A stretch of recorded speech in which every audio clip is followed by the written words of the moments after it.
Why should we care about human-induced climate change? The fact of the matter is we should be scared, truly scared.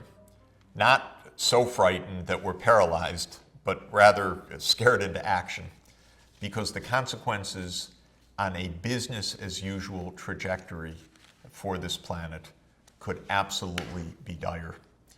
We are on a path of putting so much carbon dioxide, methane, nitrous oxide into the atmosphere that the temperature increase on average on the planet could be several degrees centigrade by the end of this century.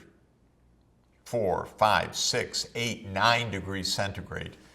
There's no absolute precision on how big the increase could be because we can't really say, first of all, how much greenhouse gas we will be putting in even in a growing world economy on a business-as-usual path. And there are also undoubted uncertainties about the Earth's processes, and our climate models do not have the precision to be able to get down to the decimal point of the likely increases of temperature. But because we have so much evidence coming from so many different directions, the paleoclimate, the statistical models used by climate scientists, the evidence of what's already happening around the world, we can be pretty sure that the consequences could be very, very dire indeed unless we change course. Now, one very useful way to view this was presented in an important report on climate change produced by Lord Stern in the United Kingdom a few years ago. And the Stern review of climate change included the picture that you're looking at now. Now, you see across the horizontal axis 0 degrees centigrade, 1 degree, 2 degrees, 3 degrees, 4 degrees, 5 degrees centigrade. This is showing all of the possibilities for the increase of temperatures during the 21st century, depending on how much greenhouse gas we end up emitting and how the Earth systems respond to that. Down the side axis, we have the kinds of consequences that we should expect for different temperatures. There will be consequences for the food supply. There will be consequences for water. There will be consequences for the functioning of ecosystems and the survival of other species. There will be consequences for extreme weather events such as droughts, floods, mega heat waves, mega storms, big cyclones, typhoons, hurricanes. There will be consequences and risks of very rapid, dramatic changes to key Earth systems that could cause the climate not only to change as markedly as shown here, but even more markedly through sudden alterations of the Earth's climate system.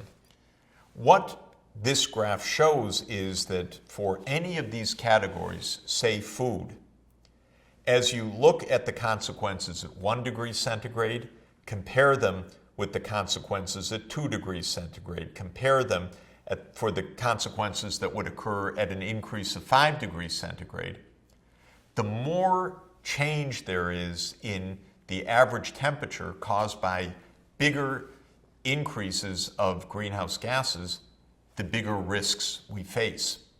If we can head off a lot of the greenhouse gas emissions by shifting from fossil fuels to other kinds of energy, for example, then the consequences will be smaller because the temperature increases will be smaller. If instead we continue just going right along our merry way with increasing oil, gas, coal, and other greenhouse gases, and so we have a big increase of temperature, the consequences could be completely disastrous. Consider food, for example. At 1 degree centigrade, one of the consequences is severe impacts in the Sahel region. The Sahel, remember, is the part of West Africa just below the Sahara Desert. Mali, Niger, Chad. It's a dry region, could get drier. The consequences for the Sahel, even at a 1 degree increase, which we've basically already had, are quite serious. What would happen at 5 degrees centigrade increase? Well, according to the evidence, entire regions would experience major declines in crop yields, up to 1/3 decline of crop yields in Africa, for example. That would be tantamount to mass hunger, even starvation in parts of the world. If we just let things rip and the temperatures therefore rise by 4 or 5 degrees centigrade so that we're at the extreme danger end of this graph, then the consequences are absolutely terrifying. With water, at 1 degree centigrade, you see that small mountain glaciers are disappearing. And this will cause threats to the water supply in places that depend on glacier melt for their water in the rivers. But go over to 5 degrees centigrade and you see that sea level rise would threaten major world cities, including London, Shanghai, New York, Tokyo, and Hong Kong. Calamitous events possible with a mega rise in sea levels, even of several meters possibly, if the big ice sheets in West Antarctica and in Greenland melt sufficiently or break up in ways that cause a mega rise in sea level. And the Earth's history tells us absolutely possible, because in earlier episodes of high CO2 concentrations in the Earth's paleo history, the old climate, the sea level was often many, many meters higher than it is on the planet today, because much less ice was trapped in the ice sheets of Antarctica and Greenland, and instead was filling the ocean basin and raising the sea level. Well, as we've talked about many, many times, we've built our big cities right on the coast. That's where the economy is best, where trade is best, where productivity is high. And yet those are the cities under incredible peril.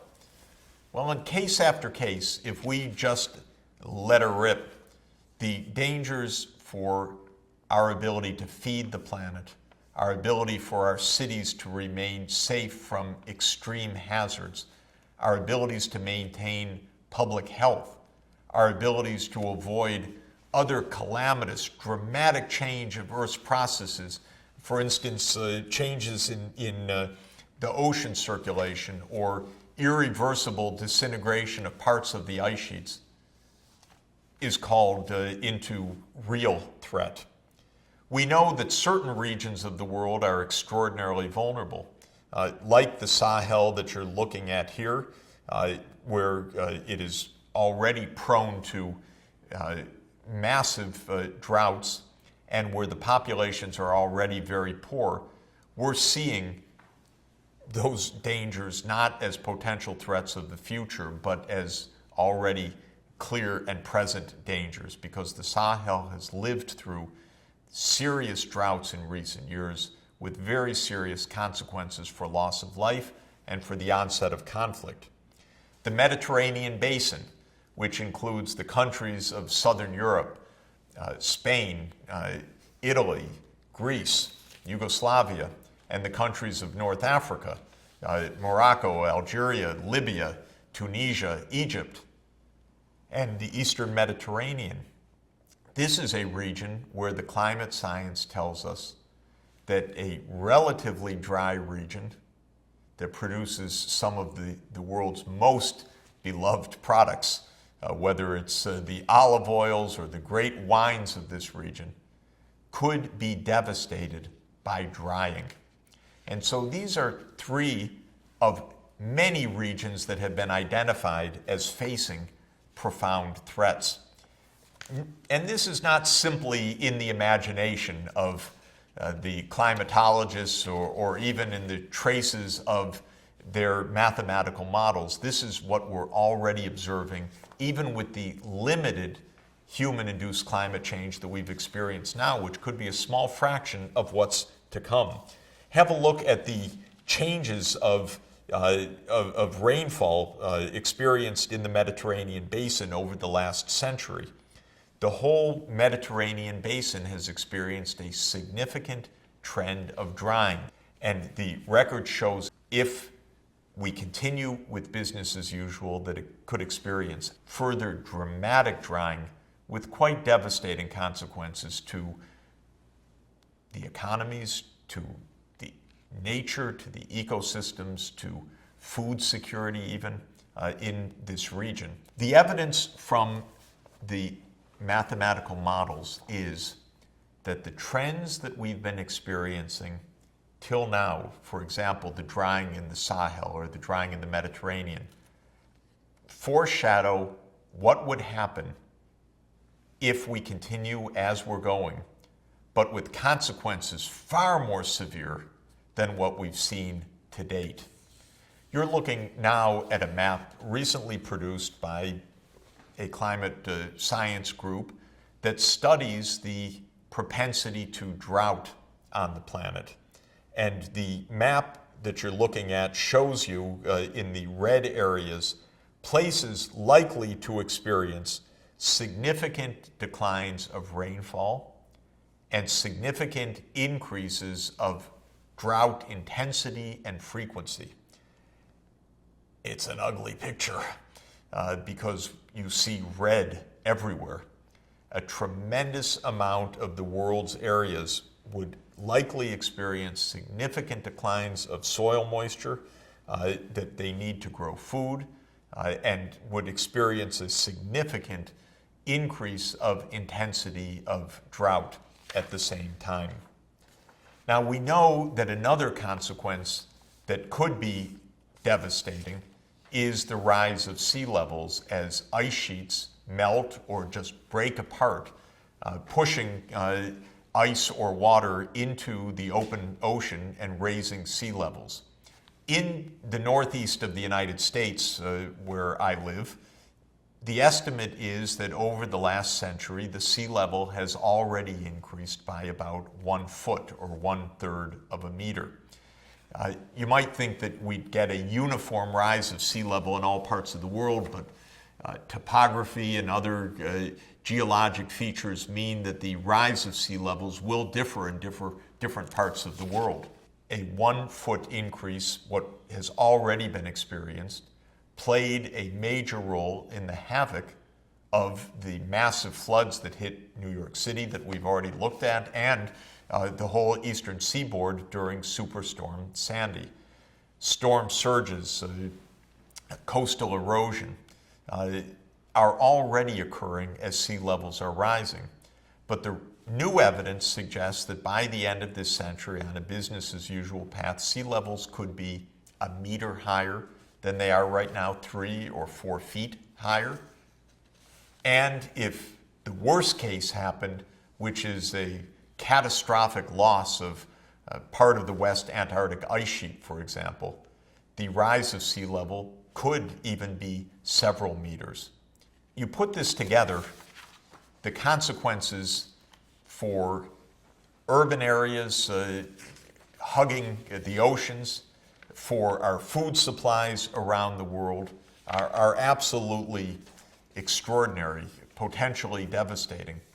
The map that you're looking at now attempts to ask what would happen to food production if this combination of warmer temperatures and more drying were to take place. And what you see here is South Asia and tropical Africa in the absolute red zones, or red and pink zones, meaning major loss of agricultural production. So too the southern part of the United States and much of Latin America, much of Australia. What are we doing? We're putting the world's food supplies at great risk. And again, it's not hypothetical because we've already had a serious derangement of production in many places in the world as droughts have hit in recent years and as higher temperatures have undermined crop yields, sometimes killing crops or dramatically reducing the crop yields. A final point that I would like to stress is that even if one put aside all of the climate-induced changes coming from this human-induced rise of carbon dioxide concentrations, all of the major storm events, the rising sea levels, the rising temperatures, the increased floods and droughts, the loss of soil moisture needed to grow food. It's a big, long, very threatening list. Put all of that aside, the basic physical fact that a higher CO2 concentration in the atmosphere will lead to more carbon dioxide dissolving in the oceans, causing acidity in the ocean, by itself is frightening enough.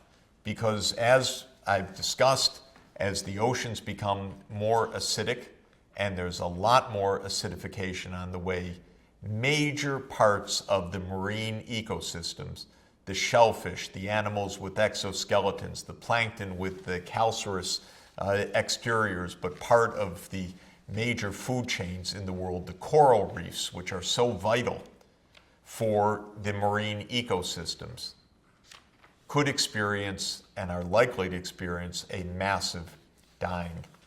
We're playing with threats beyond our easy imagination.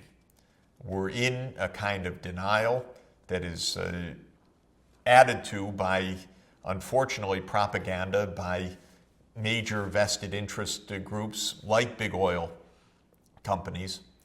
We are playing with the survival of millions of other species, adding to this tremendous risk of the sixth great extinction on the planet that we've looked at before. The other five caused by nature itself, this one by humanity in its thoughtlessness if we continue on this course. We can see that we have every reason to change the game, every reason to play for a control of these forces, every reason to mitigate the human-induced climate change for our own safety, for the safety of the planet, and for future generations. How can these forces be reduced? How can we mitigate human-induced climate change? That's our next topic.